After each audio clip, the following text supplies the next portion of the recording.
नमस्ते मित्रों। आज मैं मेरे कुछ प्यारे दोस्तों के आते भारी आग्रह को नज़र में रखते हुए आपके सामने पेश करती हूँ आज की हमारी ये हिंदी में लिखी कहानी। ये कहानी हमारे ही एक मूलतः उड़िया कहानी की हिंदी अनुवाद है जिसका नाम है प्रहेलिका। आशा करती हूँ कि इस कहानी के सहारे मैं अपने उस हर एक दोस्त के पास पहुँच सकूँगी जिन्हें मेरी पूर्व रचित कहानियाँ शायद बोध ना हुई हों। तो चलिए शुरू करते हैं हम आज की ये कहानी। इस समय स्निग्धा हाथ में चिट्ठी लिए जैसे सुन्न सी पड़ गई थी। कुछ समझ नहीं पा रही थी वो कि अब करें भी तो करें क्या। स्निग्धा एक वकील थी, जबलपुर शहर में अपने पति के साथ रहती थी। बचपन से ही लक्ष्य था उनका एक सफल वकील बनने का। काफ़ी प्रभावित जो थी वो अपने पिताजी से। भले ही वो काफ़ी आधुनिक व स्वावलंबी स्वभाव की थी, पर फिर भी पूजा पाठ के कर्तव्य से कभी पीछे नहीं हटती थी। आज ज्येष्ठ चतुर्दशी की शाम थी, अतः उसके बाद वाले दिन घर पे वट सावित्री की पूजा का पालन होना था। परंतु उनके पति के दिल्ली गस्त के हेतु आज उनको सारी खरीद खुद ही करनी थी। सो आज स्निग्धा अपनी कोर्ट का काम ज़रा जल्दी निपटा कर पूजा की खरीदारी करने निकल गई थी। मार्केट पहुंच उन्होंने अपनी कार को पार्किंग पर लगाकर फलों की खरीद करने के लिए बाहर निकल गई थी। अब सारी ज़रूरत की चीज़ें खरीदने के बाद उनके नज़रों को संधान थी एक अच्छी सी चूड़ियों की दुकान की। अब हाथों में पकड़े उन भारी थैलों को इस हाथ से उस हाथ करके लाते हुए उनकी नज़र पड़ी एक साड़ी की दुकान के सामने खड़ी काफ़ी परिचित चेहरे पर। काफ़ी पुराना और अपना सा था वो चेहरा उनके लिए। कोई और नहीं बल्कि वो उनकी बचपन की बहन समान सहेली ही थी, मालती। इतने दिनों बाद उनको अपने समक्ष देख खुद को अब संभाल नहीं पाई थी स्निग्धा। तुरंत उनके पास दौड़कर उनको गले लगा लिया था उन्होंने। ज़रा लंबे समय तक उनको पकड़े रखा स्निग्धा ने, जिससे न जाने कितने वर्षों का वो खोया हुआ धन आज उनके झोली में आ पड़ा सा था। मगर फिर भी उनको एक घोर शून्यता सा महसूस हो रहा था। वो समझ नहीं पा रही थी आखिर ये कोई सपना था या सच। फिर तुरंत उनकी दोनों हथेलियों को पकड़े स्निग्धा क्रमागत भाव से न जाने कितने सवाल पूछने लग गई। कैसी हो? आजकल क्या कर रही हो? ना कोई फोन ना खबर। शादी के बाद ऐसे कोई भूलता है क्या सहेलियों को? मालती के कोई उत्तर देने से पहले ही स्निग्धा उनकी दोनों हाथों को पकड़ काफी आवेगात्मक भाव से अपनी कार की ओर खींचते हुए ले गई। चलो आज हमारे घर चलते हैं, खूब बातें करेंगे। घर पहुंच मालती को लिविंग रूम की सोफा पर बिठाकर जरा अंदर चली गई थी स्निग्धा अपने लाए हुए सामान रखने के लिए। फिर तुरंत 5 मिनट में ही दोनों हाथों में चाय का कप लिए वो आ गई थी अपनी इतने वर्षों के बिछड़ी हुई उस सहेली के पास। परंतु इस पूरी अवधि में मालती के चेहरे पर चिपके रहा था केवल एक विरसतापूर्ण हास्य रेखा। अब फिर से अपने फूले न समाने वाली खुशी को व्यक्त करने लग गई थी स्निग्धा। अपने पति, परिवार व सफलता की कहानियां एक के बाद एक सब बताने लगी। अब फिर रात्रि भोजन के खत्म होने के बाद उनको उस रात के लिए वहीं अपने पास ठहरने का आग्रह व्यक्त किया था स्निग्धा ने, और उनके इस प्यार भरे आग्रह को नकार न पाकर वहीं रुकने को राजी हो गई थी मालती। आधी रात को बेहद प्यास लगने के कारण जाग पड़ी थी स्निग्धा।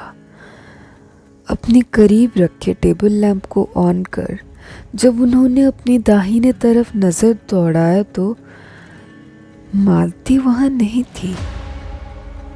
व्यस्त होकर उन्होंने मालती को 2-4 बार आवाज़ भी लगाया, परंतु उत्तर में उनको केवल अपनी ही आवाज़ की प्रतिध्वनि मिली। फिर सोचा किचन गई होगी शायद, रात को कुछ खाया भी तो नहीं था उसने। जब वो सीढ़ियों से किचन की तरफ उतरने लगी तो उनको अचानक से ध्यान आया कि कमरे का दरवाज़ा तो अंदर से उन्होंने ही खोला था। मतलब कि मालती कमरे से बाहर निकली ही नहीं, तो फिर वो गई कहाँ? कुछ सहमी सी वो अपने कमरे में वापस आकर तुरंत दरवाज़ा बंद कर ली और फिर अपने मेज़ पर रखे जग में से एकाएक आधा जग पानी पी लिया उन्होंने, खुद को स्थिर करने के लिए। कुछ शांत होने के बाद उनकी नज़रें पड़ी अपनी फोटो तले दबी हुई एक कागज़ पर। जब उन्होंने उस कागज़ को अपने फ़ोटो के नीचे से धीमे से उठाकर अपने हाथों में लेकर देखा तो बड़ी आश्चर्य हुई। अरे, ये तो मालती के ही लिखे अक्षर हैं। अब वो तुरंत उस पत्र को पढ़ने लगी। स्निग्धा, आज इतने दिनों बाद तुमसे मिलकर काफ़ी अच्छा लगा। काफ़ी खुशी हुई ये देखकर कि तुमने जो भी चाहा था भगवान ने तुम्हें वो सब दिया। पर इस चिट्ठी के द्वारा मैं तुमसे माफ़ी मांगना चाहती हूँ। आज की ये अमावस की रात मेरे लौट जाने का संदेश ले आई है। तुम्हें यूँ खुशहाल देख काफ़ी सुकून मिला। बस यही दुख है कि इन सब खुशियों को स्वदेह तुम्हारे साथ बांटने के लिए मैं अब इस दुनिया में नहीं रही। आज से 2 साल पहले की बात है जब मैं अति उत्साहित भाव से इसी दिन के इंतज़ार में बैठी थी। मेरी पहली वट सावित्री की पूजा थी उस दिन। मेरे पति एक प्राइमरी स्कूल के टीचर थे। काफ़ी अच्छे इंसान थे वो। उस दिन मुझसे कह गए थे कि मेरा जो भी मन करे मैं बाज़ार जाकर सब खरीद लूँ। वे लौटते हुए मुझे घर वापस ले आएंगे। सारी खरीदारी ख़त्म कर उन्हीं के आने के इंतज़ार में उत्सुकता से राह देख रही थी मैं। बस अब शेष में एक साड़ी लेनी थी मुझे उनकी पसंद की। आज जिस दुकान के सामने तुमने मुझे पाया, ठीक उसी दुकान के सामने तीव्र गति से एक मोटर बाइक मेरी तरफ आ टकराई थी। बस इतना ही याद है मुझे। शायद उस दुकान के भीतर मैं जा ही नहीं पाई थी। उसके बाद जब मुझे सूध आई, मेरे परिवार सदस्य सब बेतहाशा रोए जा रहे थे, पर मैं किसी के भी आंसू पोंछने में असमर्थ थी, कोई मेरी बातें तक नहीं सुन पा रहा था और मेरा शरीर खून से लथपथ निश्चित पड़ा हुआ था। पर मैं भी यहाँ का मुंह छोड़ कहीं और जा भी न पाई।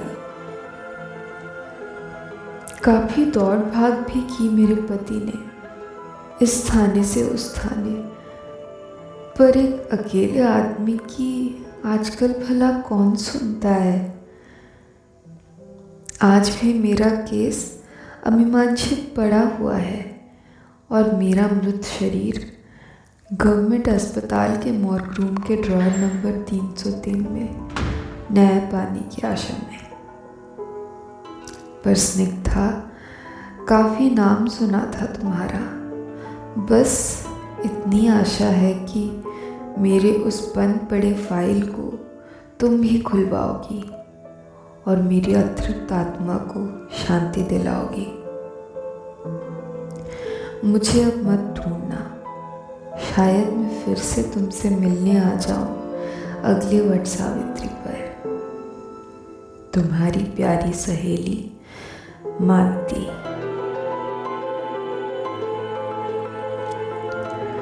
अब स्निग्धा समझ पा रही थी कि क्यों कल बाजार में लोग उन्हें यूं असहज नजरों से देख रहे थे। वो क्यों उनके द्वारा इतने प्यार से परोसी हुई चाय की कप भी अनछुई रह गई थी। आज की ये कहानी मेरी तरफ से एक क्षुद्र प्रयास थी आपके लिए कुछ नया लाने का। आशा है कि आपको पसंद आई होगी, पर कहीं पर कोई त्रुटि हुई हो तो अपने इस मित्र को माफ़ कर दीजिएगा और आगे शेयर करना ना भूलें और सब्सक्राइब करना तो एकदम ही ना भूलें। बस आज के लिए इतना ही। अब सबसे विराम लेती हूँ। नमस्कार।